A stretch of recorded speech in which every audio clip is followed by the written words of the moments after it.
Assalamualaikum warahmatullahi wabarakatuh.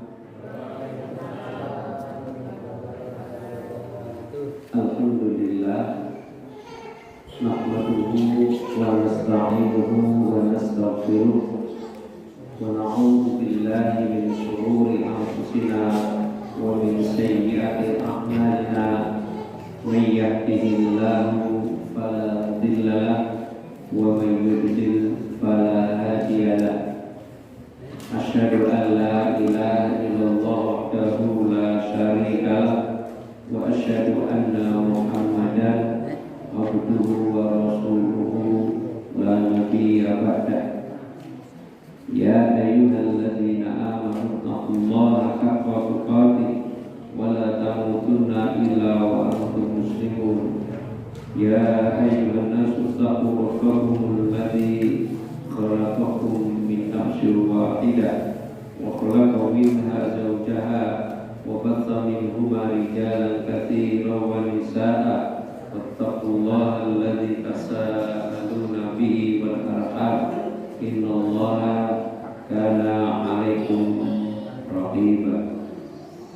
Amma ba'd, fa inna asdaqal hadiits kitabullah wa khairal hadyi hadyu Muhammadin sallallahu alaihi wasallam wa syarrul umuri muhdatsatuha wa kullu muhdatsatin bid'ah wa kullu bid'atin dhalalah wa kullu dhalalatin finnar.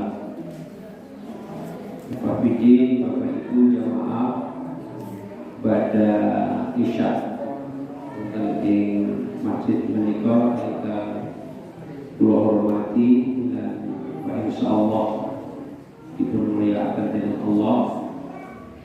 Alhamdulillah kita saged ngrawuhi jadwal kegiatan rutin ingkang sampun dados akidah kita sesarengan. Mugi Allah paring satunggaling ilmu ingkang bermanfaat dumateng kita. Jamaah hormati, kita lajengaken tafsir surah Al-Insyirah. Ingkang kalombe nembe kita awali saking penjelasan umum. Lajeng wonten ing pertemuan dalu menika badhe kita kaji tafsir wonten ing saben-saben ayat. Jamaah hormati, saderengipun kita lebet dhateng tafsir wonten ing masing-masing ayat. Kados padat sabenipun kita awali tadarus langkung rumiyin kangge nguahaken semangat wonten ing dalu menika kaliyan kita monggo saking jamaah sanes menawi tasih wonten ing perjalanan. A'udzu billahi minasy syaithanir rajim. A'udzu billahi minasy syaithanir rajim. Bismillahirrahmanirrahim.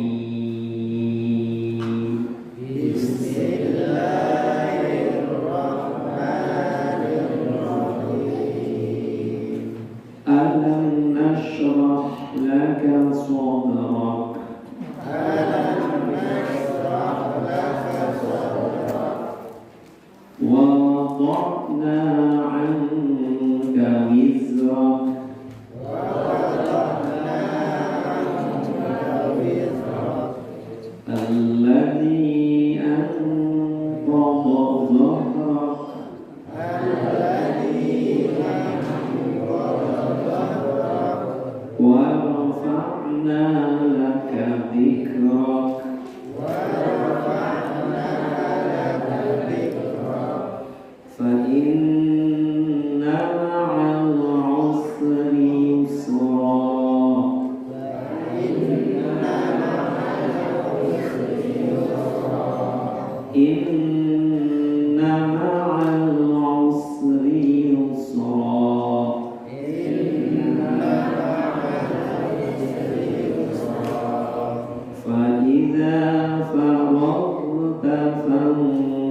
shad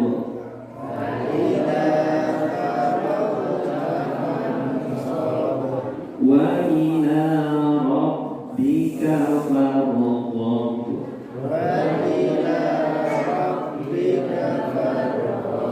Oke, alhamdulillah. Ini nanti tilawah kita satu surah ayat setunggal dumugi ayat 8 bagi mengaken nilai kesainan wonten ing pribadi kita biaba-biaba.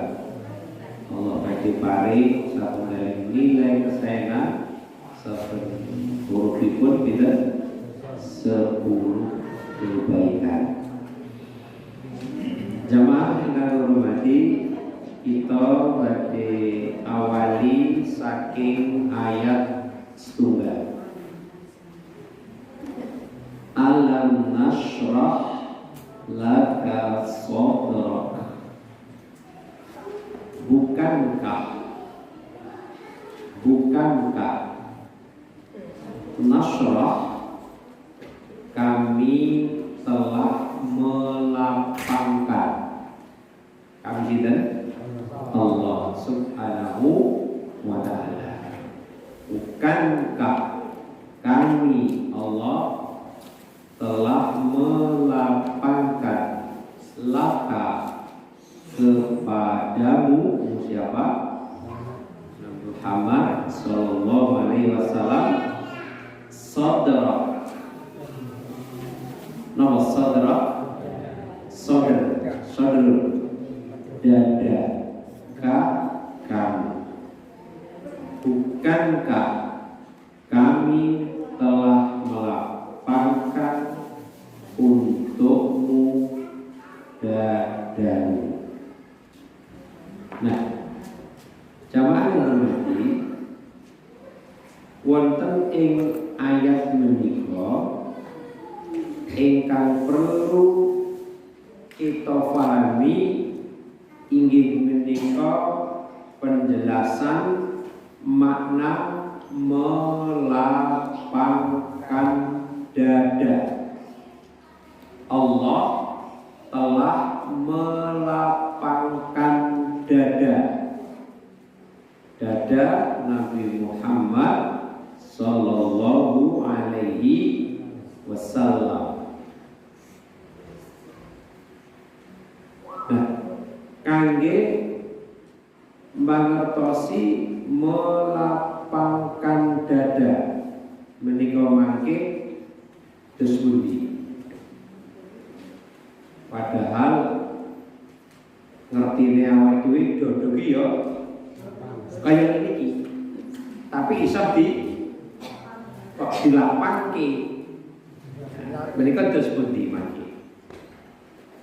Nah, wonten ing penjelasanipun makna melapangkan dada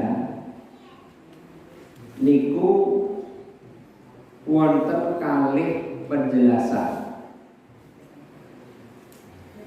Penjelasan ingkang angka pindah inggih menika secara maknawi. Maksudnya apa? Arti. Secara apa? Secara apa maknawi ini? Maknawi ini? Kenyataan. Maknanya yang tidak sebenarnya. Berarti makna apa? Samar. Makna kias. Jadi melapangkan dada kuwi ora kok dadane terus tambah ombo enggak. Nah, niku jenenge penjelasan secara maknawi, secara kiasan. Lajeng ingkang angka kalih inggih menika makna secara zahir. Makna secara zahir. Terus pundi mangke? Makna secara zahir tentang melapangkan dada.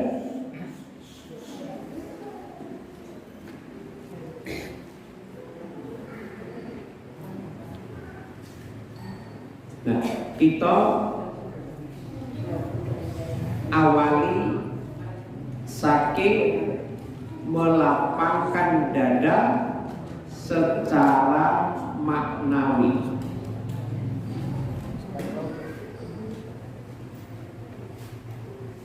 Maksudipun secara maknawi, dada Rasulullah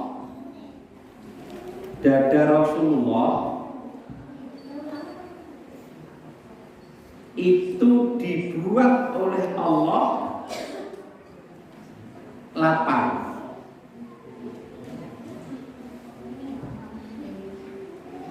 Dibuat oleh Allah lapang ataupun mudah ataupun ringan. Jadi lapang dada itu mudah, ringan. Ngapa? Untuk menerima aturan Allah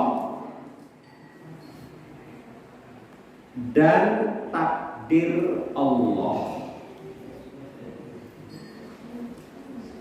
Jadi aku lapangkan dadamu, itu maksudnya dada beliau itu dibuat Allah untuk lapang, untuk mudah, untuk ringan dalam rangka menerima aturan-aturan Allah dan takdir Allah.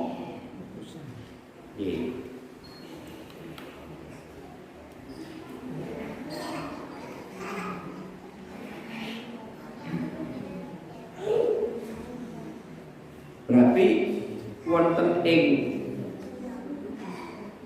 penjelasan secara maknawi menika lapang, mudah, ringan untuk menerima aturan Allah dan menerima takdir Allah.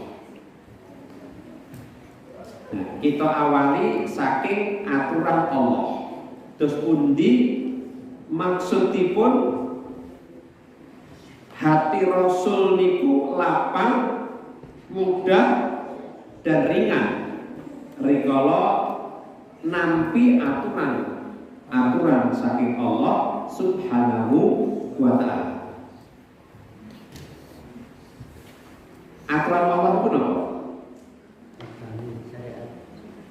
Aturan Allah inggih menika syariat. Jadi Rasul dipun paringi syariat dening Allah lapang dada. Maksudnya apa? Gampang nopo. Lan rikala nampi menika rasane senang dan merasa ringan. Niku jenenge lapang dada. Dadane yo seminiki. Ini ketika ada syariat dari Allah datang, itu menerima dengan mudah, menerima dengan ringan, menerima dengan senang. Mula sok-sok awake dhewe tau kandhani to. Yo sing apa? Sing jembar dadane. Ngono kan ta? Sing jembar dadane. Jadi wong Jawa yo kandhani sing jembar dadane. Esok nampa kanthi lenggono. Basa Jawane ngoten iki. Nah, Rasulullah dibuat oleh Allah lapang dadanya itu mudah, ringan, senang ketika menerima aturan dari Allah. Dan aturan itu apa? syariat. Nek ngomong syariat itu antara lain hukum halal, hukum haram. Ada perintah, ada lagi larangan. Nah, niku antarane syariat seperti itu. Oh, ini halal. Oh, iki haram. Oh, iki perintah, iki larangan. Nah, rikala Rasulullah pikanto hukum ini halal, ini haram, ini perintah, ini larangan. Niku rasane enggak gampang nompo, enteng. Jadi tidak merupakan satu beban. Itu jadi lapang dada. Secara lahir, Bapak Ibu, secara lahir aturan Allah sing diparingke nyang menungso iku secara lahir itu jadi abot pendek. Abot.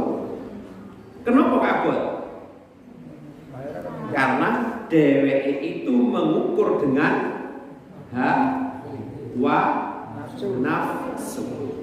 Aturan-aturan Allah, syariat-syariat Allah iku nek diukur yang pribadi-pribadi manusia abot. Kenapa abot? Karena nafsunya itu. Karena nafsu. Nanging Rasulullah sallallahu alaihi wasallam dipun damel dening Allah longgar. Gampang nampa. Kepenak, enteng. Mila saged kita mangertosi secara umum terus pundi sikap manusia rikala wonten syariat lan aturan saking Allah Subhanahu wa taala menika. Terus pundi sikap manusia anggenipun menyikapi aturan-aturan lan syariat-syariat Allah secara umum. Satu, ada manusia yang menerima aturan atau syariat dari Allah dengan rasa berat. Abot banget rasanya. Abot. Lah kok Rasulullah enteng? Iya. Amarga memang dilapangkan dening Allah Subhanahu wa taala. Apa wae kuwi nek Allah ingkang ngersakake tentu boten wonten tiyang ingkang saged menghalangi. Allah ngersakake Rasulullah lapang dada dalam menerima syariat dan aturan, ya lapang. Siapapun nggak bisa menghalangi lagi, meskipun dakwah Rasulullah itu senantiasa mendapatkan tantangan berat, tapi kok tetap menerima dengan lapang, dengan mudah. Iya, karena memang Allah yang melapangkan.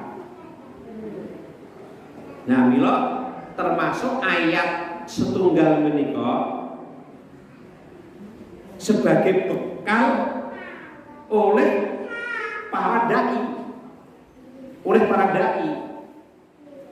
Karena Rasulullah itu kan menyampaikan syariat saking Allah datang manusia, dan Rasulullah mendapatkan berbagai macam tantangan, nggak gak enteng.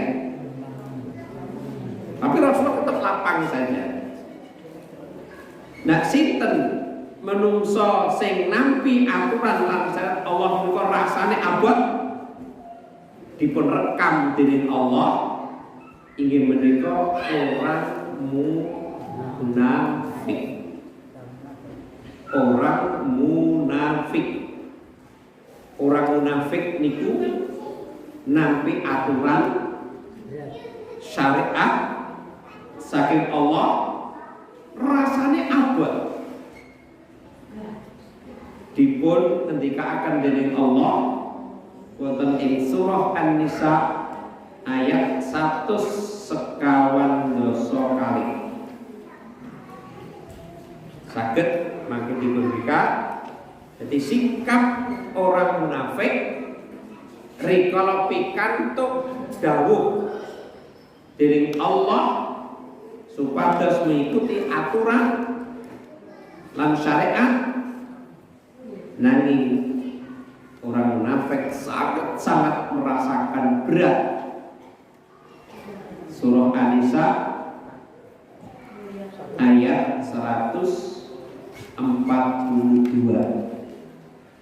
Cobi dipun bika surah An-Nisa ayat 142. Innal munafiqina terus yukhadi'una Allah wa huwa khadi'uhum terus wa idza qamu ila salati qamu musalla terus yura'unan nasa wala yazkurunallaha illa qalila.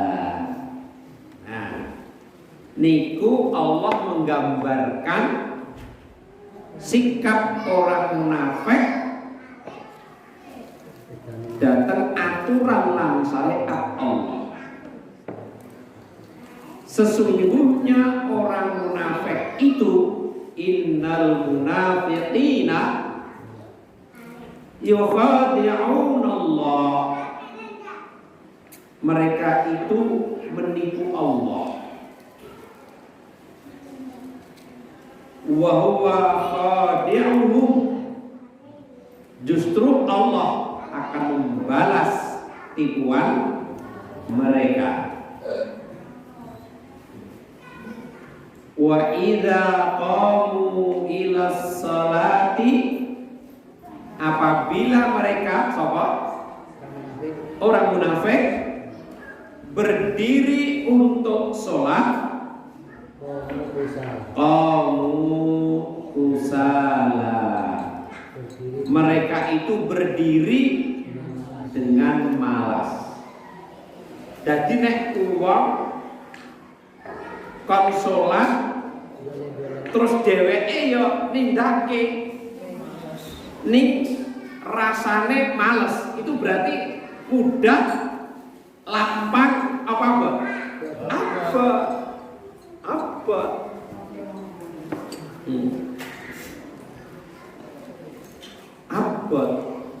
nggak gampang. Jadi untuk mendirikan sholat itu nggak mudah, itu nggak gampang.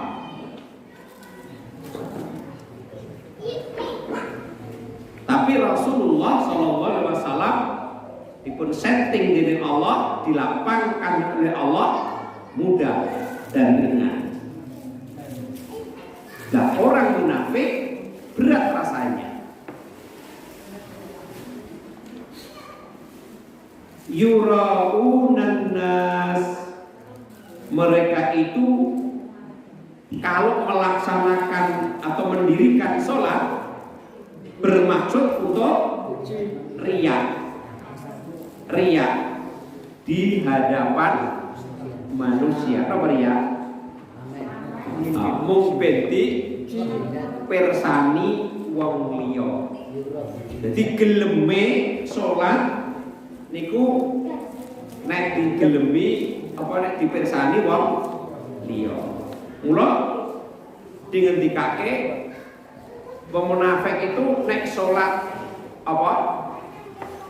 Isya sama subuh apa? Berat rasanya. Kenapa? Bab Isya sama subuh itu adalah gelap. Dan nek gelap kan ora roti sawang wong, ora dheweke malas. Tapi nek kondisi padang jinglang, dheweke mangkal. Kenapa? Roh wong gitu loh. Roh wong. Itu Allah memotret hati orang munafik. Dia merasa berat. Jadi semangatnya itu hanya karena dilihat orang.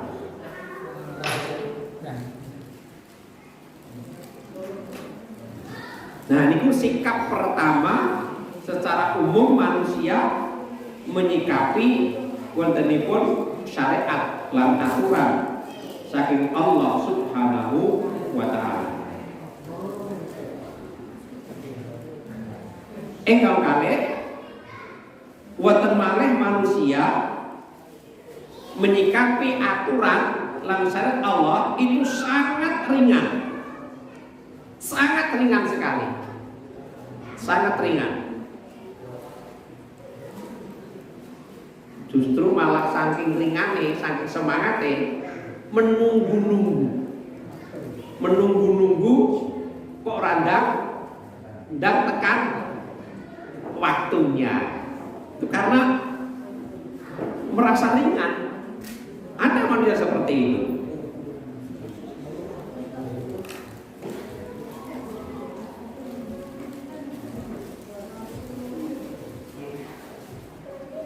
Itu manusia.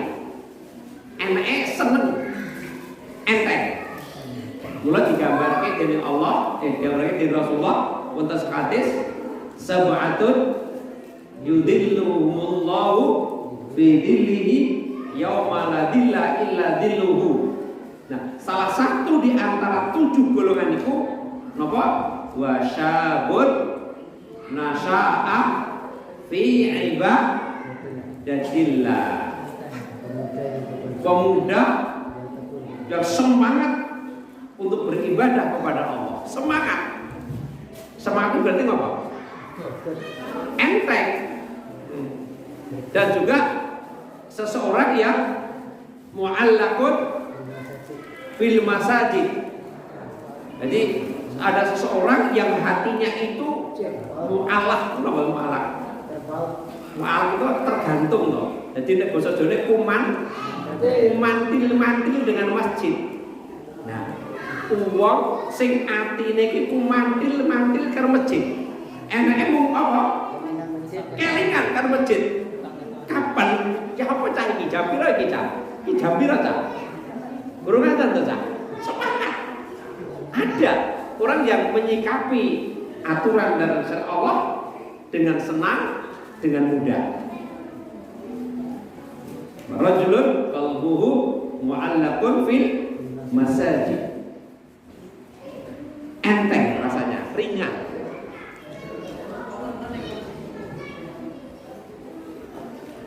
Nek bagi Rasulullah justru melaksanakan syariat, melaksanakan aturan Allah itu digambarkan sebagai hiburan. Dijadikan sebagai hiburan. Namanya orang hiburan itu senang orang? Senang namanya hiburan kok. Jadi Rasulullah dalam melaksanakan syariat, ketentuan syariat Allah itu, aturan Allah itu justru digambarkan sebagai hiburan malah. Kenapa digambarkan hiburan? Senang.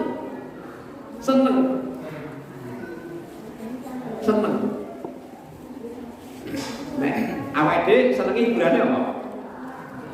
Bersari. Mancing. Iya, jadi nek jenenge apa? Nek jenenge apa? Jenenge mancing iki piye? Wah seneng. Wis ora ngrasake apa? Rasake elek, ora ngrasake wektune wis pirang jam. Kenapa? Merasa senang. Merasa senang. Ora kelingan apa-apa, adanya cuma konsentrasi pada hiburan. Pada hiburan. Nah, Rasulullah dalam melaksanakan satu syariat aturan Allah itu digambarkan sebagai hiburan, jadi senang, jadi khusyuk jenah. Mula sampai diketikake Rasul itu nek sholat sedelo suwe. Suwe. Karena Pak merasa senang, terhibur di situ, ada hiburan. Nek awake dhewe salate suwe mesti lho. Iya.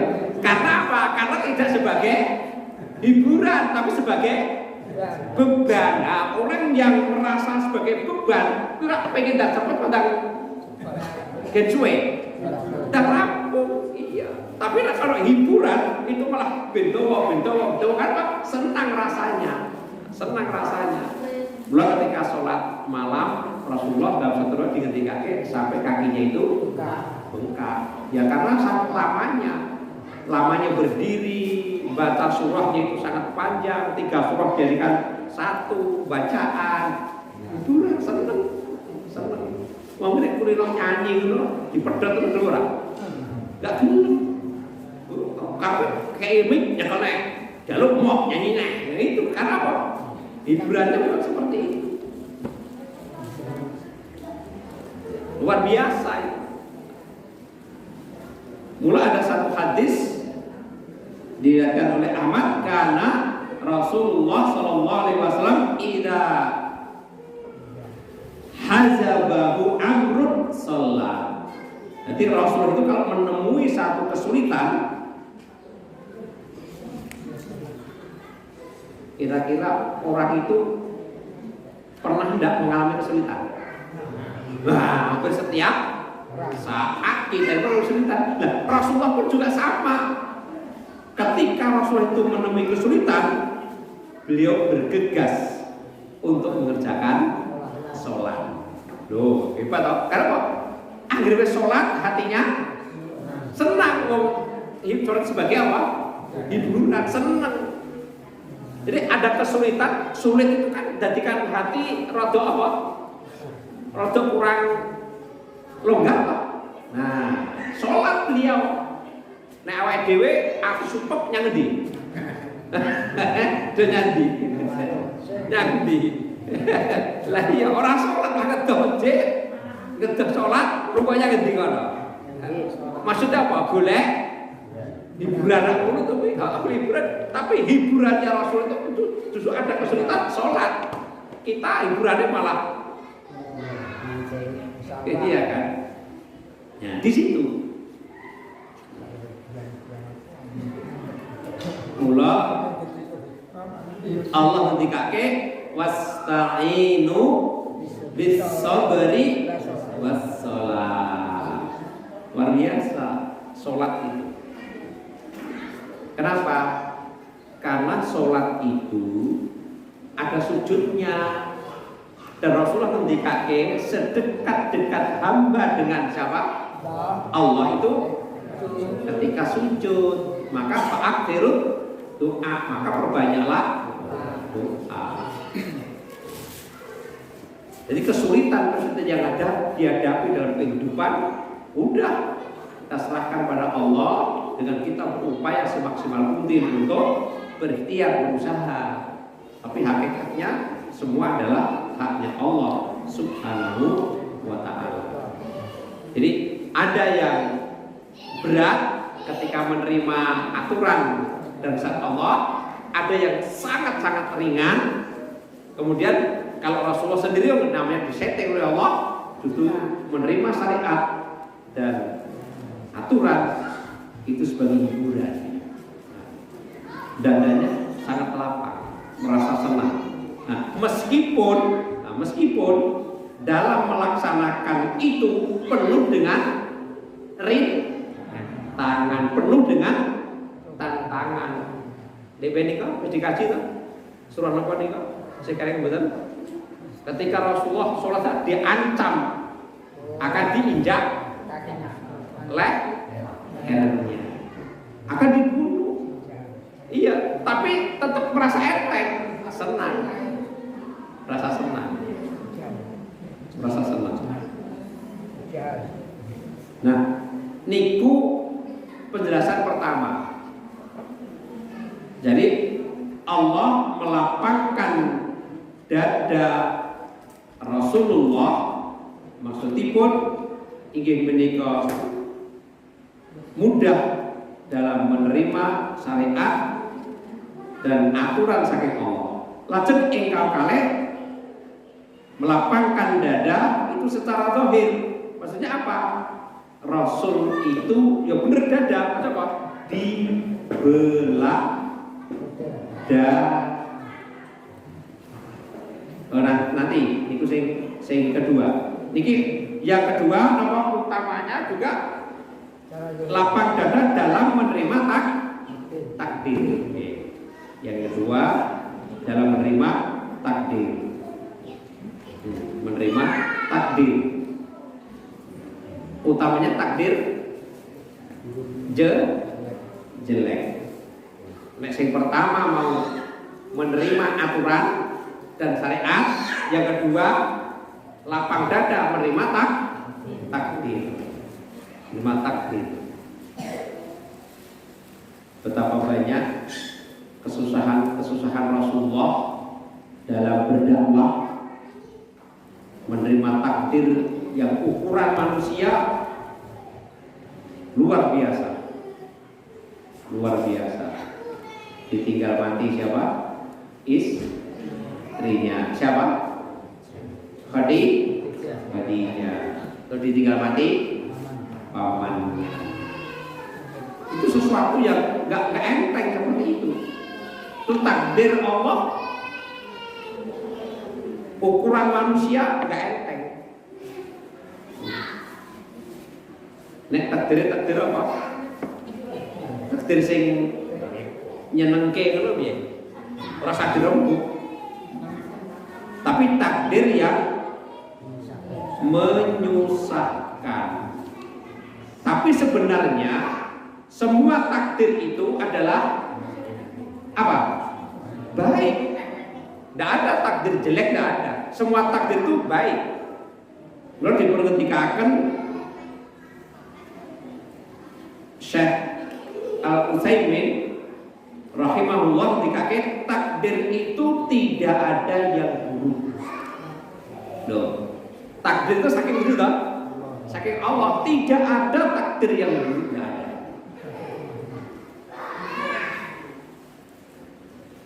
Semua takdir itu berarti baik. Semua takdir itu baik. Nah, yang buruk itu siapa? Nah, manusia itulah yang merasakan jelek. Manusia. Tapi semua takdir yang datang dari Allah itu adalah baik. Tapi manusia saja yang merasa ini jelek. Kenapa manusia merasa takdir itu merasa jelek?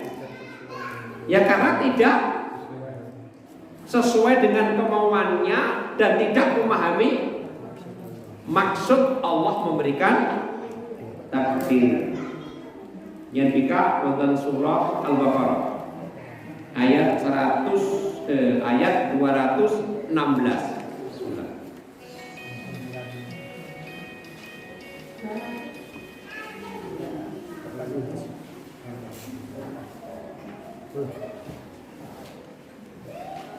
Al-Baqarah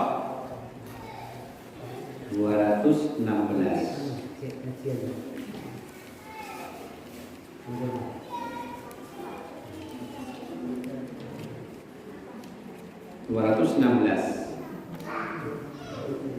Kutiba alaikumul qitalu wa huwa kurhul lakum. Terus wa asa an takrahu syai'an wa huwa khairul lakum wa asa an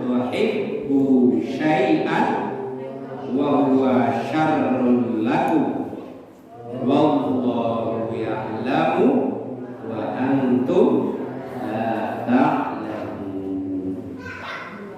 Nah, wonten ing ayat menika wonten satunggaling penjelasan. Diwajibkan atas kamu al-qital, apa berperang. Padahal perang itu adalah sesuatu yang kamu benci. Perang itu nek diukur karo apa? Karo nafsu, karo batin. Itu perang nyenengke apa? Do dibenci. Dibenci, mikirnya apa? Mati. Siap. Piye? Perang kok mati? Ukuran secara umum manusia itu membenci.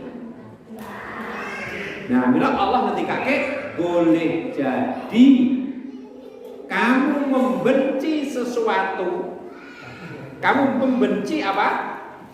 Peperangan itu, padahal itu amat baik bagimu. Wong do membenci alkitab perang, dibenci, padahal mungkin sesuatu yang kamu benci itu baik bagimu. Engko nek menang mulia, itu harta rampasan. Upama mati, nah ya kan. Tapi itu dibenci.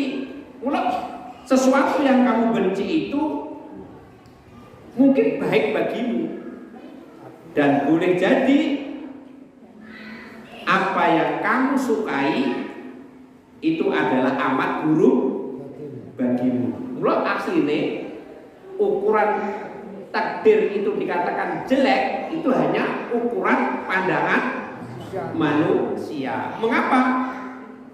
Allah itu maha mengetahui sedangkan kamu tidak mengetahui. Nah, bila Rasulullah SAW dibikin Allah Subhanahu wa ta'ala hatinya lapang ketika menerima takdir, utamanya takdir yang sifatnya itu tidak baik dan tidak menyenangkan. Tapi manusia umum secara kita justru terkadang tidak siap menghadapi takdir yang menurut penilaian seseorang itu adalah jelek, padahal mungkin itu adalah baik. Lajeng penjelasan melapangkan dada ingkang kekalih. Inggih menika makna secara zahir. Apa? Yaitu pembelahan dada Rasulullah Sallallahu Alaihi Wasallam. Pembelahan dada Rasulullah Sallallahu Alaihi Wasallam. Bener-bener itu makna zahir, dadanya dibelah. Bener-bener dibelah. Dada dibelah. Dada Rasulullah. Kapan? Rikala Rasulullah tasih cilik ketika sedang bermain-main dengan teman sebayanya, sejawatnya. Akhirnya bermain-main, datanglah Jibril, langsung Rasulullah Muhammad ketika masih kecil itu langsung ditangkap oleh Jibril, ditangkap. Nah, ada satu hadis yang sangat panjang diriwayatkan dening Imam Muslim. Nah, intinipun Rasulullah rikala tasih alit sedang bermain-main dengan teman-temannya, maka datanglah malaikat Jibril dan menangkap Rasulullah ketika masih kecil itu dan ditelentangkan. Telentangnya apa? Lumahke. Terus Jibril membedah dadanya. Umur berapa ini? Riwayat. Ya, umur sekitar 4 tahunan. Itu dibedah dadanya. Nah, pembedahan dada menikah oleh malaikat Jibril yaitu mengeluarkan hati beliau. Fastakhrajal qalb, hatinya dikeluarkan oleh Jibril. Dikeluarkan oleh Jibril. Terus fastakhraja minhu alaqah. Jadi hati itu dikeluarkan, terus di dalam hati itu ada segumpal alaqah. Apa segumpal alaqah? Segumpal darah. Jadi di dalam hati Rasulullah ketika masih kecil itu ada segumpal darah yang beku. Nah, niku segumpal darah yang beku itu dikeluarkan, dibuang dengan mengatakan hadza haddus syaitani minka, kata Jibril. Ini adalah bagian setan dari kamu.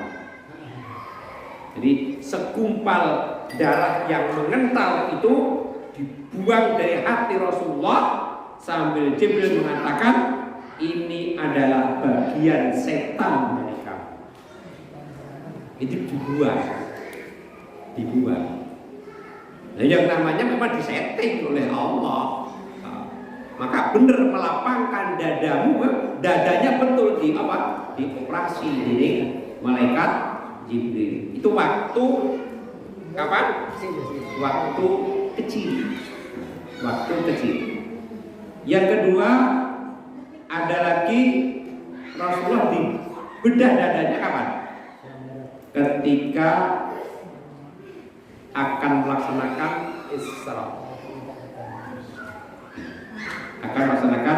Isra. Itu juga diriwayatkan oleh Imam Al-Bukhari. 2 kali itu, tapi ada lagi yang mengatakan sampai 3 kali. Ketika usia berapa? 10 tahun.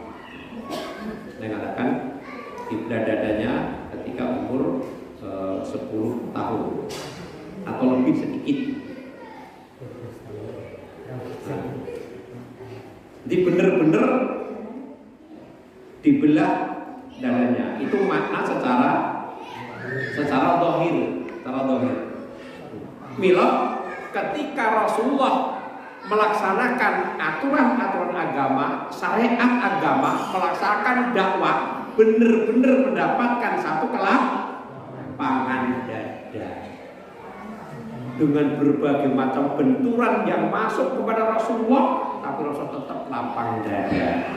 Dan Rasulullah dalam melaksanakan syariat dan aturan itu dengan rasa ringan dan sangat mudah untuk menerima syariat ingkang sampun ditetapkan dening Allah Subhanahu wa taala. Menika penjelasan apa? Melapangkan dadamu saking Allah Subhanahu wa ta'ala. Mugi-mugi Bapak Ibu satu ayat wonten ing menika sampun 1 jam lebih 5 menit saged kita pahami. Insyaallah pertemuan ingkang dateng kita lajengaken dhateng ayat kali. Mugi kita tetep kaparingan